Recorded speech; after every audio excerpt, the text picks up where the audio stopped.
I see my best friend kissing my dad on the neck, and when they both saw me, they jumped off the couch right away. Disclaimer, this is not my story time, it was sent to me on Instagram. My best friend said, "Oh, you're finally home." And my dad literally just walked toward the kitchen like nothing had happened. My best friend walks toward me to give me a hug, but I stop her straight in her tracks. I asked her why she was kissing my dad's neck. She laughs and said, "Of course I wasn't." And then I said, "I just saw it." And she said that she was just thanking him for all the stuff my mom and dad do for her. Right, I was not buying it. My dad didn't even look me in the eyes after that. I decided not to question her any further, but I was really angry with my best friend. After that, I was totally convinced that there was something going on between them. So I decided to set a trap. I told my mom and dad I would be at work all day and that I would be home really late. And I told my best friend the same thing and that I wouldn't be able to hang out with her. I knew that my mom would be at work all day, which meant that my dad had the house all to himself. I said bye to my dad, but I sneaked back into the house and hid in my room all day. Then I started hearing voices. It sounded just like my best friend. I opened my dad's bedroom door and there they are on the bed doing the dirty. Disgusting. I walk in on my dad and my best friend doing the dirty. They had no clothes on and they were doing it in my mom's bed. Disclaimer, this is not my story time, it was sent to me on Instagram. Because I am so intelligent, I recorded the whole thing on my phone. My father had the audacity to yell at me and tell me to get out of the room. I said no way. Best friend starts dressing herself frantically, begging me for forgiveness. Then my dad tells her to keep her mouth shut. Well, I don't hesitate for 1 second and I send my mom the video that I just recorded. My dad pulls the phone away from me and throws it at the wall. Then he starts trying to negotiate with me. He said, "If you don't tell your mom, I will never do this again, I promise." I told my best friend to go downstairs and wait for me on the couch. My dad starts putting on his clothes and by the time he's done, my mom is home. Of course, my mom went off on my best friend telling her how ungrateful she was. She asked my dad for a divorce. A few days later, I get a message from another friend. She tells me that she also did that with my dad. Since then, 4 other women have told me the same thing. They all go to college with me, so none of them are underage, thank God. My dad is begging my mom back, but she doesn't know what to do. We're both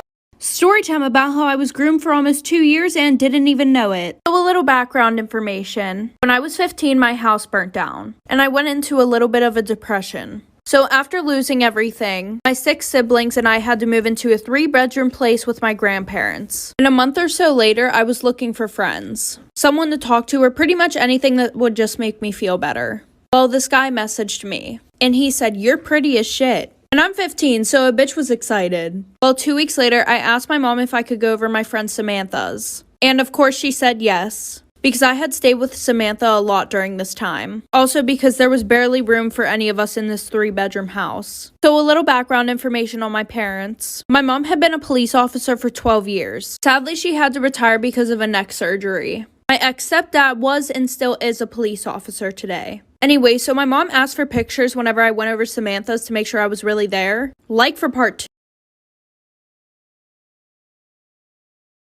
Storytime about how I was groomed for almost 2 years and didn't even know. So like I said, my mom used to ask for pictures to make sure that I was really at Samantha's house. Well, Samantha lived about 10 minutes away from the guy that I was talking to. Every time that I went to her house, I would leave at about 8 p.m. and go over to his house. And he was 26 years old. And obviously I knew my parents would freak the fuck out if they found out. And we had planned to keep this a secret until I turned 18. So that way my parents couldn't tell me that I wasn't allowed to be with him. So flash forward to about 3 days before I turned 18. My mom comes into my work. She walks up to me, shows me a picture of him, and says, "Who the hell is this?" So of course I say I have no idea who the hell she's talking about. She said okay and then left. Well, as soon as I got home, her and my dad were sitting in the living room, waiting for me to explain who that man was. So I told them everything. They decided not to take legal action, but my mom explained to me that I was so young and he took advantage of me and stuff like that, so I never saw him again.